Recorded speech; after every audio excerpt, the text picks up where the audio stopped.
হ্যাঁ বন্ধুরা, ওয়েলকাম। দাঁড়াও, এটা একটু ঠিক করে নি, পড়ে গেছে। হ্যাঁ বন্ধুরা, welcome back to our channel. তো অনেক দিন তো ভিডিওই দিইনি হ্যাংলামি পরিবারে, তো গল্পও হয় না তোমাদের সঙ্গে অনেক দিন। আজকে সারাদিন এমনি নর্মাল ডেলি ব্লগ যেমন শ্যুট করি সেরকম করছিলাম, ভাবলাম কি একটুখানি গল্প করে নিই। আজকে একটা স্পেশাল জিনিস রান্না করেছি, সেটা হচ্ছে এইটা, ডিমের তেলানি। তো ইচ্ছে ছিল যে আমি খাবার আসরে ভিডিও করব, কিন্তু নীলাদ্রির একটা ভিডিও আছে, তাই ভাবলাম যে এমনি খেয়ে নিই গল্প করতে করতে। এই রেসিপিটা তোমরা আজকে কালকে হ্যাংলামি পরিবারে পেয়ে যাবে, ডিম তেলানি। এটা কিন্তু বাংলাদেশের খুব পপুলার একটা রেসিপি। এখানে আছে চিচিঙ্গা ভাজা, আর এখানে আছে ওই তেলাপিয়া সর্ষেটা নেই, শুধু তেলাপিয়াটাই রয়েছে। চলো আজকে একটু খাই, আর অনেক দিন গল্প হয় না, গল্প করি। আজকে না অনেকটা ভাত নিয়েছি জানো, তো চলো গল্প করতে করতে একটু খাই। তো আগের দিন যখন আমি ওই নীল পুজোর ভিডিওটা করেছিলাম, তোমরা অনেকে আমাকে বলেছিলে যে দিদি তুমি একটু তোমার সঙ্গে যদি কিছু আধ্যাত্মিক ব্যাপার ঘটে থাকে তাহলে আমাদের সাথে গল্প করো। আমি ভাবলাম ঠিক আছে চলো, আমি তো ভৌতিক ব্যাপার তো মানে কি বলবো, ওটা মনের একটা ভুল, আর আধ্যাত্মিক ব্যাপারটা একটা ফিলিং। তো ভাবলাম যে তোমাদের সাথে একটু শেয়ার করি। চিচিঙ্গা ভাজাটা ভালো হয়নি, মানে আমি হয়তো মিষ্টি দিতে ভুলে গেছি আজকে। ভাজা চচ্চড়ি একটু মিষ্টি মিষ্টি না হলে না ভালো লাগে না, ভালো হয়নি চিচিঙ্গা ভাজাটা। তো চলো, খুব খিদে পেয়েছে, আজ 2 বরস ভাত খেয়ে নি।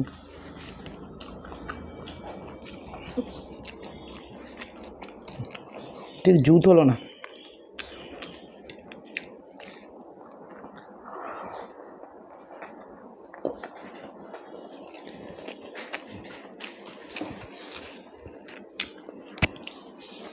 সবার আগে বলে দিই, বিশ্বাসটাই তো মেন ব্যাপার। আমি বিশ্বাস করি, তাই আমার মনে হয় যে এগুলো সব কিছু অ্যাটাচড। যারা বিশ্বাস করবে না তাদের মনে হবে ফাউ গল্প কথা, কিন্তু আমার কাছে এটা মানে অনেক বড় কিছু। তো সবার প্রথম যেটা বলি, আমার না ঠাকুরের ভালোবাসাটা একটু অন্যরকম। মানে আমি বাদবাকিরা যেভাবে ঠাকুর ভালোবাসে আমি ওইভাবে ভালোবাসতে পারিনি কোনো দিনও। আমি ঠাকুরকে সপ্তাহে একদিন, মানে বৃহস্পতিবার সব ঠাকুরকে স্নান করাই, আর নর্মাল ঠাকুরদেরকে প্রত্যেক দিন জল বাতাসা দিয়ে ধূপ দ্বীপ দিয়ে আদ্যাস্তোত্র পাঠ করি, বাস ওইভাবেই পুজো করি। তো যারা খুব সুন্দর করে পুজো করে আমার খুব ভাল লাগে দেখতে, কিন্তু আমি পারি না অত সুন্দর করে পুজো করতে। তো যারা করে আমার তাদের খুব ভাল লাগে, দেখতেও ভাল লাগে, কিন্তু আমি করতে পারি না। এবার আমি ঠাকুরের মানে ঠাকুরকে এটা সেটা দেওয়া বা খুব বড় করে জাঁকজমক করে বাড়িতে পুজোর মানত করা, এগুলোর থেকে আমার মানত সবসময় ছিল, আমার মেয়ে হওয়ার সময় বা এমনি সময়, যে আমার এটা হলে দক্ষিণেশ্বরের বাইরে যারা থাকে আমি তাদের খাওয়াবো, বা আমি 10টা বাচ্চাকে এটা দেবো, এই রকম জিনিস আমি মানত করি। কারণ আমার মনে হয় পার্সোনালি যে বিশ্বের মানে প্রতিপালক যে আমাকে দিয়েছে তাকে আমি কি দেব। কিন্তু যারা দিচ্ছে তারা কি ভুল করে না, তারা বাবা মা হিসেবে দেয়, দিতেই পারে, সেটা তাদের এক একজনের ওয়ে অফ থিঙ্কিংটা এক এক রকম। আমার থিঙ্কিংটা ঠাকুরকে নিয়ে ওই রকম। তো এবার বলি আমার সাথে ঘটে যাওয়া কিছু আধ্যাত্মিক ব্যাপার। আমি প্রচুর পরিমাণে মা কালীর ভক্ত। মানে মা কালী বলতে সে আমার কাছে সব মা কালী হচ্ছে তারা মা। সে তুমি ভবতারিণী মা বলো, শ্যামা কালী বলো, রক্ষা কালী বলো, সবই হচ্ছে তারা মা। কিন্তু এই অবসেশনটা আমার তারা মায়ের প্রতি ছিল না। ঠাকুর ভালোবাসতাম, ঠাকুর ডাকতাম, ঠিক আছে, তারা মায়ের প্রতি অবসেশনটা আমার হয়েছে আমার মেয়ে হওয়ার পর থেকে। এবার বলি, যারা আমার প্রেগনেন্সি স্টোরি দেখেছো তারা হয়তো জানো, কিন্তু অনেকে আছো যারা চ্যানেলে নতুন, প্রত্যেক দিন কিছু না কিছু মানুষ চ্যানেলে জয়েন করে, তাদের জন্য বলে দিই, ভিডিও বড় হবে প্লিজ দেখো, আশা করি তোমাদের ভালো লাগবে। তো 2018 2018 আমি আমাদের পাড়াতে প্রচুর বড় করে একটা রক্ষাকালী পুজো হয় এবং খুব জাগ্রত ঠাকুর। যারা থাকো আমার আশেপাশে তারা জানো। তো এবার আমি নর্মাল পুজো দিতে যেতাম। তো 2018-তে আমার মনে হলো যে আমি এই বছর ডন্ডি গেটে পুজো দেবো। তো সেরকম মাকে বললাম যে মা আমি ডন্ডি গেটে পুজো দেবো। মা বললো ঠিক আছে। তো মাও আমার সাথে ডন্ডি কাটলো। আমি আর মা সেই বছর 2018-র 10th এপ্রিল বা 10th মার্চ বা 11 মার্চ পুজো পড়েছিল। তো আমি পুজো দিলাম, দেওয়ার পরে ডন্ডি কেটে পুজো দিলাম। ওই প্রথম বছর আমার বিয়ে হয়েছে 2012, আর 2018-তে আমি প্রথম বছর ডন্ডি কেটে পুজো দিলাম। নইলে নর্মালি যেমন জল ঢেলে পুজো দেয় ওরকম পুজো দিয়েছি। সব পুজো টুজো দিলাম, দেওয়ার পরে বাড়ি চলে এলাম। এবারে কি হলো, শনিবার দিন পুজো দিলাম, মানে 10th এপ্রিল বা 11th এপ্রিল, আমার এখনও সঠিক ডেটটা এখন আর মনে পড়ছে না। তো শনিবার ছিল। তার পরের সপ্তাহ বৃহস্পতিবার দিন সকালবেলা ঘুমিয়ে আমি স্বপ্ন দেখছি। তখনও কিন্তু আমার বাচ্চা হয়নি। ঘুমিয়ে আমি স্বপ্ন দেখছি আমাদের রক্ষাকালী মন্দিরটার পাশে ঠিক অপোজিটে একটা পুকুর আছে। আমি পুকুর পাড়টাতে বসে আছি খুব মন খারাপ করে। হঠাৎ দেখছি মা রক্ষাকালী আমার পাশে এসে বসলেন। এবার আমার পাশে এসে বলছে যে কী হয়েছে, মন খারাপ কেন তোর এত, চুপ করে বসে আছিস? আমি বললাম, আমি বলছি তখন তারা মাকে, মানে মা রক্ষাকালীকে, আমি আর পারছি না, হয় তুমি আমাকে একটা বাচ্চা দাও, নাহলে আমাকে পৃথিবী থেকে তুলে নাও, এই কষ্ট আমার আর সহ্য হচ্ছে না। তো তারা আমাকে বলছে কষ্ট পাস না, তোর বাচ্চা চাই? আমি বললাম হ্যাঁ। বলছে ঠিক আছে যা, পুকুরে স্নান কর, করে বাড়ি চলে যা। তো আমি বললাম সত্যি তুমি ঠিক কথা বলছো? বলছে হ্যাঁ। তো আমি পুকুরে এলাম, স্নান করলাম। যখন আমি জলে ডুব দিচ্ছি, আমি কিন্তু স্বপ্নে দেখছি জলে ডুব দিচ্ছি, কিছু একটা আমার ভিতর দিয়ে প্রবেশ করছে। স্নান করে যখন আমি ডুব দিয়ে উঠলাম, দেখছি যে তারা মা আর ঘাটে বসে নেই। তো আমি বাড়ি চলে এলাম। আমার স্বপ্নটা ভেঙে গেল। মাকে ফোন করলাম, ফোন করে বললাম মা আমি না এরকম একটা স্বপ্ন দেখেছি। মা বলল ডন্ডি কেটে পুজো দিয়েছিস তো, তাই জন্য হয়তো দেখছিস। তো তুই একটা কাজ কর, শনিবার করে তুই তারা মায়ের কাছে সকালবেলা পুকুরে স্নান করে পুজো দে। ঠিক আছে তাই, আর কাউকে বলিস না, এবং স্বপ্ন দেখেছিস। আমিও কাউকে বললাম না, শুধু মাকে বললাম। এবার 1 মিনিট, হাত দিয়ে যদি ফোনটা পড়ে না, তোর পিঠ আমি ফাটিয়ে দেবো। বিছানায় ওঠ। তাহলে ঠিক আছে, বস থাক। এবার তারপরে তখন আমি এরকম বৃহস্পতিবার শনিবার দিনকে সকালবেলা স্নান মানে মায়ের সাথে গেলাম। আমি যে শাড়িটা পরে ডন্ডি কেটেছিলাম, মা সেই শাড়িটা নিয়ে আসলো, যেমন স্বপ্নে দেখেছিলাম। শুধু স্নান করে বাড়ি চলে আসিনি, স্নান করে ঠাকুরকে পুজো দিয়ে বাড়ি চলে এলাম। গেল শনিবার, তখন আমি চাকরি করি, বিরাটিতে চাকরি করি, বিরাটি এমআইতে। পরের শনিবার শুক্রবার দিন রাত্রিবেলা আমি অফিস থেকে ফিরেছি। মা ফোন করে বলল কী রে কালকে যাবি তো পুজো দিতে? আমি হ্যাঁ একদম যাবো। বললো তাহলে আমি সকালবেলা চলে যাব। শনিবার, ডিমের তেলানি। আমি বললাম মা বললো যে যাবি? আমি বললাম হ্যাঁ আমি একদম যাব, তুমি তাহলে চলে এসো সকালবেলা। এবার যথারীতি আমি সকালবেলা ঘুম থেকে উঠলাম, উঠে মানে বাথরুমে যাব, দেখছি আমার পিরিয়ডস হয়েছে। আমি মাকে ফোন করে বললাম যে মা দারুণ হয়েছে খেতে। আর মাকে ফোন করে বললাম যে মা আমি তো যেতে পারছি না, আমার এরকম পিরিয়ডস হয়েছে। মা বললো ঠিক আছে যেতে হবে না, পরে কমে গেলে তারপর যাস। পিরিয়ড হয়েছিল, ডেটটা ছিল 26 এপ্রিল, এটা আমার মনে আছে। 26 এপ্রিল পিরিয়ড হলো, যথারীতি পিরিয়ড কমে গেলে আবার 2 সপ্তাহ পুজো দিয়েছি।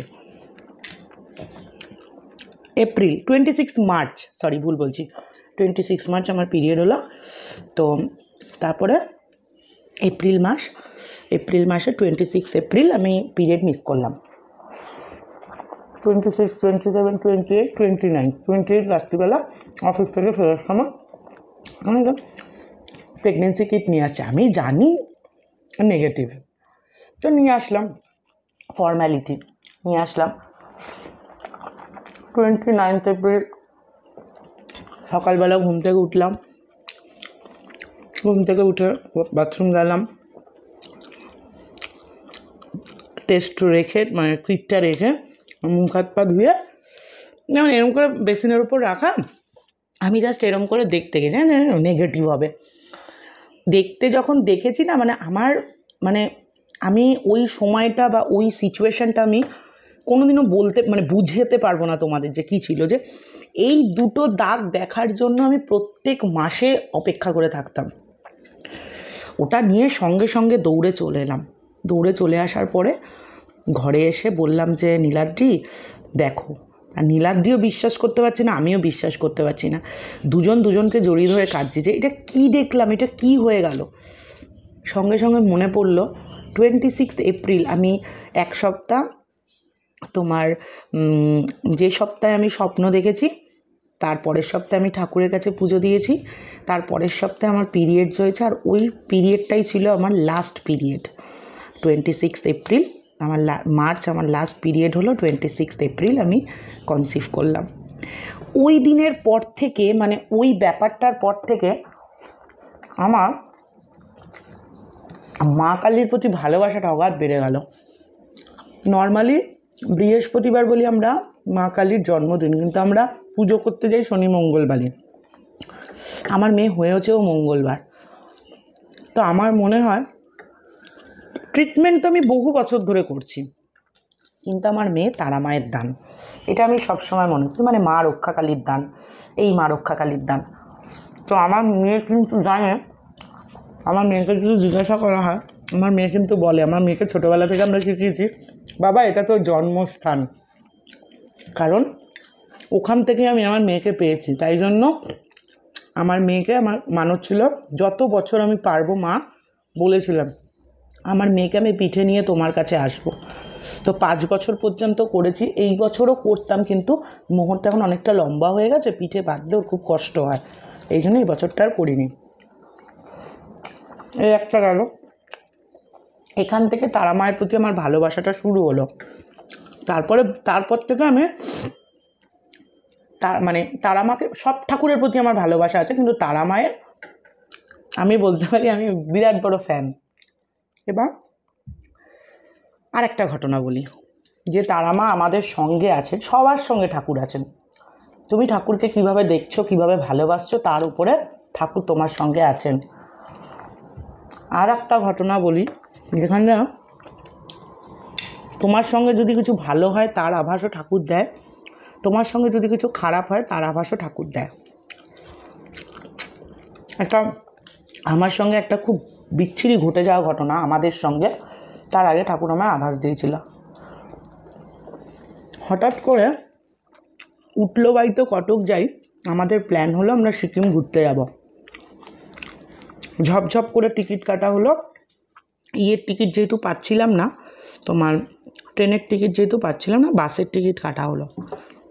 বাসের টিকিট কাটা হলো সম্ভবত 6 বা 7 নভেম্বর, এবং সেই দিনটা ছিল মঙ্গলবার। টিকিট কাটা হলো। তারপর থেকে আমরা মোটামুটি হয় শনিবার নয় মঙ্গলবার তারা আমাকে মালা পরাই, জবার মালা দিই। আর আমি আমার বাড়িতে, সারা বাড়িতে একটাই তারা মায়ের ছবি, মানে আমি যখন প্রথম তারাপীঠ গেছিলাম সেখানে তারা মায়ের থেকে একটা ছবি নিয়ে এসেছিলাম, আর ওই তারা মায়ের ছবিটা আমাদের বাড়ির ঠিক বারান্দাটাতে, মানে আমাদের ঘরে ঢুকে বারান্দাটাতে, এখন যেহেতু আমরা এদিক দিয়ে তাই ঢুকেই তারা মাকে দেখা যাবে বা বেরোনোর সময় তারা মাকে দর্শন করা যাবে ওই রকম। আগে যখন আমরা ভিতরের সিঁড়ি দিয়ে আসতাম তখন ঘরে ঢোকার মুখে এই দিকটাতে তারা মা লাগানো ছিল।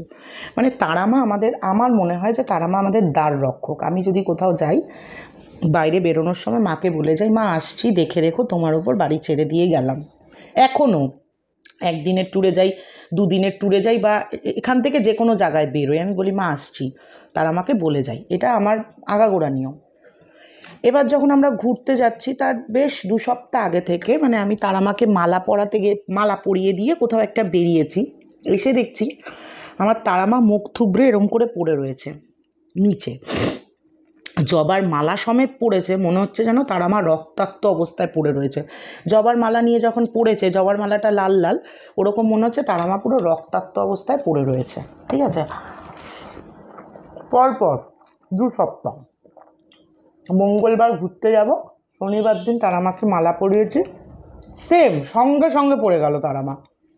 তা আমি ভাবলাম বারবার পড়ে যাচ্ছে, তারা মাকে ঢুকিয়ে আমার সিংহাসনের উপরে রেখেছি। মঙ্গলবার দিন ঘুরতে গেছি, সেদিনকেও বলে গেছি তারা মাকে দেখে রেখো। কিন্তু উনি তো দ্বার রক্ষক আমাদের, মানে উনি আমাদেরকে রক্ষা করেন, আমাদের ঘর বাড়ি রক্ষা করেন। তো সবসময় উনি ওই জায়গাটাতেই থাকেন, কিন্তু সেইবার উনি ছিলেন না, উনি ভিতরে বসেছিলেন। তারপরেই আমরা ঘুরে এসে দেখি আমাদের বাড়িতে সাজানো গোছানো ডাকাতি হয়েছে। ডাকাতি তো হয়নি, ওটা ওই দেখানো ডাকাতি হয়েছে। তো আমার মনে হয় যে যদি তারা মা বাইরে বসে থাকতেন, বাইরে থাকতেন, তাহলে এই জিনিসটা হতো না। এটা কোইন্সিডেন্ট হয়তো, কিন্তু তারা মা যদি ওখানে থাকতেন কোনো দিনও হতো না। এতবার আমি বাড়ি ছেড়ে গেছি, বহুবার পুরো বাড়ি ফাঁকা রেখে গেছি, গোটা বাড়িতে একটা লোক নেই, তখন কিছু হলো না। আর এই বছর এইবার এরকম হয়ে গেল। আর এটা হবে বলেই হয়তো তারা মা আমাকে আগাম জানান দিচ্ছিল যে আমি যেন না যাই, বা আমার যাওয়াটা যেন না হয়। বা হতে পারে যে একটা বড় কিছু আমাদের সঙ্গে বিপদ হওয়ার ছিল, যেটা তারা মা আটকে দিয়েছিল, কিন্তু ক্ষতি আমাদের হওয়ার ছিল, সেই ক্ষতিটা হয়তো ভগবান জিনিস দিয়ে নিয়ে চলে গেছেন। তবে যে আমার একটা ভালো কথা বলি, যে আমার এই যে মানে চুরি চামারিগুলো করেছে, সে আমার একটা খুব ভালো উপকার করেছে। আর সেটা না হয় পরে কোনো এক সময় বলবো। তো যাই হোক, সেটাই বলছি যে যদি মা থাকতেন ওখানে হয়তো এই জিনিসটা হতো না, এটা আমার মনে হয়। এই একটা জিনিস আমি ফিল করেছিলাম। আর একটা বলি, ভেরি রিসেন্ট আমাদের বাড়ির পুজো, কালী পুজো। এইটা এবার যেহেতু 3 বছরের পুজো, মা বলেছিল এবার একটু পুজোটা বড় করে করবো। তা আমার ইচ্ছে ছিল থিম বেসিসে পুজো করবো, মানে কুলো দিয়ে বাইরের প্যান্ডেলটা হবে, চারিদিকে কুলো পাখা থাকবে, ঠাকুরের পিছনটা কুলো টুলো দিয়ে সাজানো হবে, মাটির থালায় খাওয়ানো হবে, সব কিছু বলা হলো।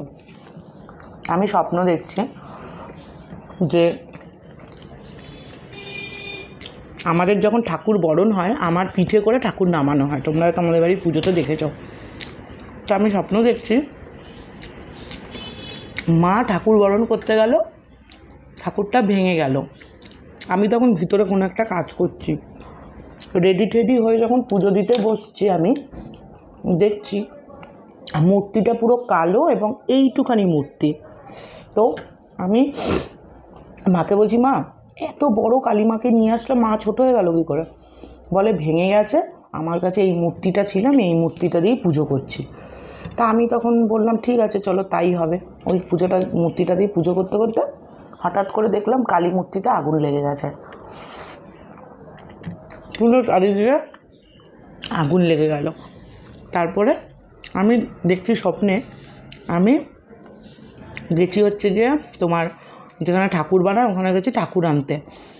আর ঠাকুর আনতে মানে পুরো মাটির ঠাকুর, মানে তখনও রং টং হয়নি, মাটির স্ট্রাকচারটা তৈরি। তাকে গিয়ে বলছি যে তুমি চলো, তুমি এরম করছো কেন, তুমি আমাদের বাড়িতে যাবে না, তুমি এরম বারবার করে চলে আসছো কেন? তখন তারা মা আমাকে বলছে আমি যাবো না তোদের বাড়িতে, তুই তো এরকম ছিলিস না, তুইও এরকম করলি, এত জাঁকজমক এত চাকচিক্য আমার ভাল লাগছে না, আমি যাব না। তো যখন এই কথাটা বললো না, আমার সকালবেলা ঘুম থেকে উঠে সবার প্রথমে আমি আমার বৌদিকে ফোন করলাম। বৌদিকে ফোন করে বললাম যে বৌদি, আমি তো এইগুলো পছন্দ করি না, যে দেখাবো, লোককে খাওয়াবো, এই করব ওই করব, তাহলে এইবার আমি এই জিনিসগুলো কেন করছি, এগুলো আমি বন্ধ করে দেবো। নর্মাল যেমন পুজো হয় সেরকম পুজো হবে, আমি এরকম করব না। কিন্তু তখন অলরেডি এমন অনেক কিছু যেগুলো আমার বলে অ্যাডভান্স হয়ে গেছে, যেমন ওই প্যান্ডেল, তারপর তোমার লাইট, এগুলো বলা হয়ে গেছিলো। তো আমি ঠাকুরকে বললাম, ঠাকুর এই বছর তো সব হয়ে গেছে, আমার জন্য আরও 4-5টা লোক ডিপেন্ড করে থাকে, যারা কাজ করে, তো তাদেরকে ঠকানো হবে, তাদেরকে বলবো করবে না, তো তারাও তো কষ্ট পাবে। এই বছরটা অ্যাডজাস্ট করে নাও, আমি পরের বছর তুমি যেমন চাও সেরকমই পুজো, তুমি আমার কাছ থেকে যেরকম পুজো চাও সেই রকমই পুজো করব। তো ফাইনালি আমার ঠাকুরটা কিন্তু যেদিন চলে গেল, আমি জাস্ট ঠাকুরকে জড়িয়ে ধরে ঠাকুরের কাছে সব মানে মনের কামনা টামনা বললাম। বলে যখন আমি ঠাকুরকে ছাড়লাম, দেখলাম ঠাকুরের এই হাতটা, বাঁ হাতটা ভাঙা। তো ঠাকুর কিন্তু আমার ভেঙে গেছিলো বাঁ হাতটা, এবং আমি প্রচুর কেঁদেছিলাম সেই দিন, যে আমি যেটা দেখেছিলাম ঠাকুর আমাদের পুজোটা নেয়নি এবার। তো আমার কেন জানি না, আমার মনে হয় যে আমি তারা মায়ের সাথে খুব রিলেট করি, আমি খুব কানেক্ট করতে পারি ওনার সঙ্গে, এটা আমার মন থেকে, অন্তর থেকে ফিল হয়। আমি যখনই ভুল কাজ কিছু করি, যখনই আমি কোনো ভুল কাজ করি, ভুল রাস্তায় যাই, আমি এমন সময় এমন স্বপ্নও দেখেছি, মানুষ যখন প্রথম অনেকটা বেশি পয়সা ইনকাম করা শুরু করে না, তখন দেখবে কিছু স্বেচ্ছাচারিতা করে, আমিও করেছি। তখন আমি স্বপ্ন দেখতাম আমি তারামার নিচে দাঁড়িয়ে রয়েছে, তারামা আমাকে থাপ্পড় মারছে, এটা কেন করছিস বল, মানে আমার মা যেমন করে আমার সাথে, তা আমার আর আসবো না তোর কাছে, আর তোর সাথে কথা বলবো না, এরকম বলতো। তখন আমি বলতাম ঠিক আছে, আমি আর করবো না, ছেড়ে দাও। আমি এই জিনিসগুলো না খুব রিলেট করতে পারি। পুজোর আগ দিয়ে আমি একবার স্বপ্ন দেখলাম যে একটা কালো কুচকুচে ঠাকুর আমার পিছনে দাঁড়িয়ে আমাকে হাত ধরে বলছে কি চল আমার বাড়ি যাবি। তারপরে ওই এইসব গল্প আমি আমার বৌদির সাথে করি। বৌদিকে বললাম, বৌদি বলছে তুই একবার আদ্যাপীঠে ঘুরে আয়। তোমরা দেখেছো আমি তারপরেই আদ্যাপীঠে গেছিলাম, আদ্যাপীঠে পুজো দিতে। প্রথমবার যখন দরজা খোলার পর আদ্যামাকে দেখলাম না, আমি হাউ হাউ করে কাঁদছি যে আমি তো এরম মূর্তি দেখেছি, অথচ আমি আদ্যাপীঠে আদ্যামাকে কোনো দিন সামনাসামনি দেখিনি, যে আমি তো এরম মূর্তি দেখেছি, যে আমি দেখেছি যে এই আমাকে হাত ধরে একটা জায়গায় নিয়ে যাচ্ছিল। তো এই একটা গেল। আর একটা জিনিস হচ্ছে গিয়ে, আমি যখনই মানে কিছু চাকচিক্য বা কিছু দেখাবা করতে গেছি, সঙ্গে সঙ্গে ঠাকুর আমাকে আটকে দিয়েছে। তোমাদের আরেকটা কথা বলি, আমাদের চ্যানেলে একটা সময় তোমরা খুব গোগলকে দেখতে পেতে, কিন্তু তারপরে তো আমি বহুবার বৌদির বাড়িতে গেছি, বহুবার অনেক অনুষ্ঠান হয়েছে, তোমরা কখনো দেখেছো আমি গোগলের কোনো ভিডিও করেছি? কারণ আমাকে আটকে দিয়েছিল, মানে আমি ফিল করেছিলাম যে প্রবাবলি ও হয়তো এই ভিডিও করা বা এই প্রচার বা ওকে নিয়ে আদিক্ষেতা করা, এটা হয়তো পছন্দ করে না আমার ক্ষেত্রে, কারণ আমি তো ঠাকুর ওইভাবে ভালোবাসি না। তো আমি একদিন আগের বছর জন্মদিনের আগের দিন কি করব কোনো প্ল্যান নেই, রাত্রিবেলা শুয়ে শুয়ে স্বপ্ন দেখছি গোগল আমার বুকের ওপর বসে আছে, বলছে চল আমাকে নিয়ে চল সাই বাবার মন্দিরে ঘুরতে যাব, ওখানে যারা বসে থাকে তাদেরকে খাবার দাবার দেবো। আর আমি দেখছি, আমি ভগবতীর সামনে একটা বাচ্চা মেয়েকে আমি খুব ভালোবাসি, দেখছি আমরা গোগলকে নিয়ে ওখানে গেছি, গিয়ে ওর সাথে গল্প গুজব করছি, ওকে জিনিসপত্র দিচ্ছি, এসব স্বপ্ন দেখছি। তো পরের দিন আমি গোগলকে নিয়ে, ভিডিও দেখেছো তোমরা, গোগলকে নিয়ে, বৌদিকে নিয়ে, দুষ্টুকে নিয়ে গেলাম। বিশ্বাস করবে না, বিস্কুট ফিস্কুট সব কিনেছি, সব ঠিকঠাক ছিল, গোগলকে নিয়ে গেলাম ঠেলাম। কিন্তু যখনই আমি ভিডিও করতে যাচ্ছি লোককে দিতে গিয়ে, বিস্কুট টিস্কুটগুলো দিতে গিয়ে যখনই আমি ভিডিওটা করতে গেলাম, কোথা থেকে আমার মেয়ে দৌড়ে এলো আর গোগলের পায়ে দাম করে আমার মেয়ের কপালে লাগলো। মেয়ে কেঁদেই যাচ্ছে, তখন আমি আর ভিডিও করতে পারছি না, মেয়েকে থামাচ্ছি। আবার যখন আমি ভিডিও করতে যাব, তখন আবার আমার মেয়ের মাথার মধ্যে লাগলো। আমি সঙ্গে সঙ্গে বৌদিকে বললাম, বৌদি ছেড়ে দাও, ভিডিও করুন, আমার মনে হচ্ছে যে এই বিষয়টা আমি যে ভিডিও করছি এটা হয়তো গুগলের পছন্দ না, আমি বন্ধ করে দিলাম। এই একটা গেল, তারপর থেকে আমি গুগলকে নিয়ে কোনো ভিডিও করি না, কারণ আমার মনে হলো কোনো একটা জায়গা থেকে যে আমি এই দিখাবাগুলো করি না, কাজেই আমি যদি করি ঠাকুর তাহলে আমার পুজোটা নিচ্ছে না। আর একটা জিনিস বলি, আমার ফেসবুক পেজটা অনেক প্রবলেম ছিল, 10,000 সাবস্ক্রাইবার হয়ে গেছিলো, মানে ফলোয়ার হয়ে গেছিলো, কিন্তু আমি মনিটাইজ করতে পারছিলাম না। তো একদিন গুগলকে বললাম আমার ফেসবুকটা প্লিজ মনিটাইজ করে দেন, আরে এরকম করেই বলছিলাম, দেন আরে ওর সামনে বসে বলছিলাম দেন আমার ফেসবুক পেজটা মনিটাইজ করে দে না। তখন ও বলছে ও তার তখন বলতে পারে না, তার কিছুদিন পরেই আমি জিমে ছিলাম, দেখি ফেসবুক পেজটা হঠাৎ করে মনিটাইজড হয়ে গেছে। আমি সঙ্গে সঙ্গে বৌদিকে ফোন করে বললাম বৌদি জানো গুগলকে বলেছিলাম আমার ফেসবুক পেজটা মনিটাইজড হয়ে গেছে, তো আমি ওকে একটা গিফট দেবো। ঠিক জন্মাষ্টমীর আগে আগে আমি ওর জন্য মানে একজোড়া রূপোর বালা কিনে দিলাম, ঠিক আছে, দিলাম। বৌদি জন্মাষ্টমীর দিন পরিয়েছে, জন্মাষ্টমীর পুজোর দিন সব গোপালরা বসে আছে, পুজো হচ্ছে। আমার যখন পুজো হচ্ছে দু চারটে জিনিস আমি নোটিস করলাম, সেগুলো আমি এখন ক্যামেরায় বলছি না, দু চারটে জিনিস আমি নোটিস করলাম। সঙ্গে সঙ্গে আমার না একটা মনের মধ্যে কেমনটা হয়ে উঠলো। তো তারপরে আমার মনে হচ্ছে, তোমরা বিশ্বাস করবে না, আমার মায়ের বাড়ির যে গোপালগুলো না, সেগুলো আমার দিকে মনে হচ্ছে গিয়ে মানে করুণ দৃষ্টিতে তাকিয়ে রয়েছে, একটা কেমন যেন একটা ভাবে আমার দিকে তাকিয়ে রয়েছে। আর আমার মনে হচ্ছে চারিদিকে সব ফোকাস গুগলের দিকে, কিন্তু আমার যে চারিপাশের বাচ্চাগুলো তাকে কেউ দেখছে না, ইভেন আমিও দেখছি না। আমার মনটা খুব খারাপ হলো। আমি নীলাদ্রিকে বললাম নীলাদ্রি আমার কোনো একটা জায়গায় মনে হলো বা মনে হচ্ছে যে গোপালের তো সব গোপাল সমান, গোকুল একটু বড় সাইজে একটু বাচ্চা লাগে, কোলে নেওয়া যায়, তাই হয়তো ওকে আমি এত বেশি ভালোবাসছি। কিন্তু আমার মায়ের কাছেও তো গোপাল আছে, সেগুলো তো আমারই গোপাল, আমি তো কোনোদিনও ওদের সাথে এরকম করিনি। তখন আর আমার মনে হলো কোনো একটা জায়গায় আমরা সবাই, বাকিরা কি করছে আমি বলবো না, আমি আমার গোপালকে ছেড়ে দিয়ে আমি হয়তো গুগলকে নিয়ে বেশি মাতামাতি করছি। তখন নীলাদ্রি একটা কথা বললো আমাকে বলল তোমার বাচ্চাকে তুমি যতটা কেয়ার করবে বাইরের লোক কিন্তু ততটা করবে না, আর বাইরের লোক নিজের বাচ্চাকে যতটা কেয়ার করবে তোমার বাচ্চাকে ততটা কেয়ার করবে না। এই একটা কথা না আমার ইনস্ট্যান্ট মাইন্ডটাকে ঘুরিয়ে দিল। আমি ভাবলাম তাই তো, আমি যদি বলে থাকি কোনো গুগলকে বা গোপালকে যে তুই আমার এটা করে দিস, তাহলে তো আমি সেই গিফটটা আমার বাড়ির গোপালকেও দিতে পারি, তাহলে আমি গুগলকে কেন দিতে যাব?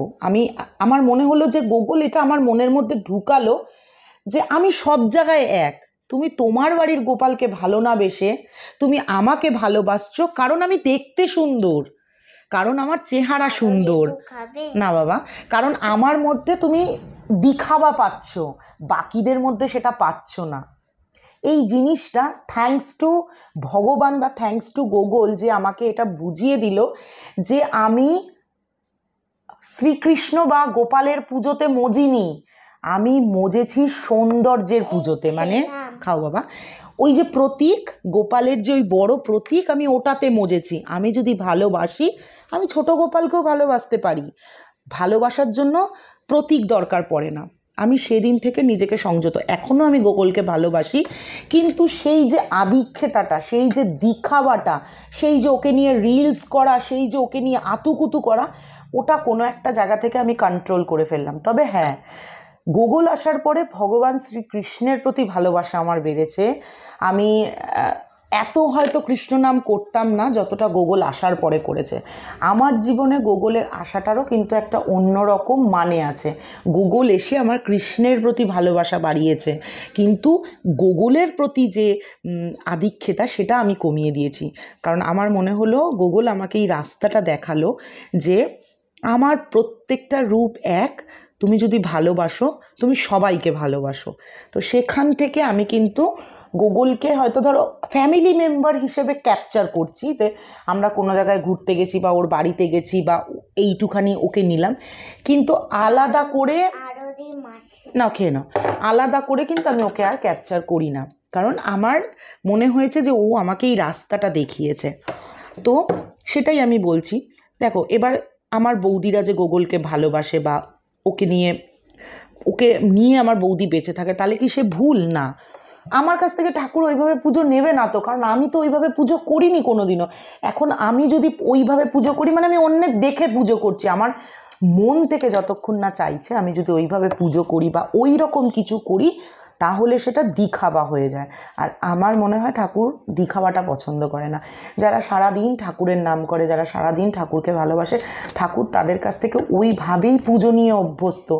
আমার ক্ষেত্রে ওই মানে একটা গায়ে ছাড়া ভাব, ওইভাবেই ঠাকুর আমার কাছ থেকে পুজো নিয়েছে। আমি যবে থেকে পুজো করতে শিখেছি আমি ওইভাবেই পুজো করি।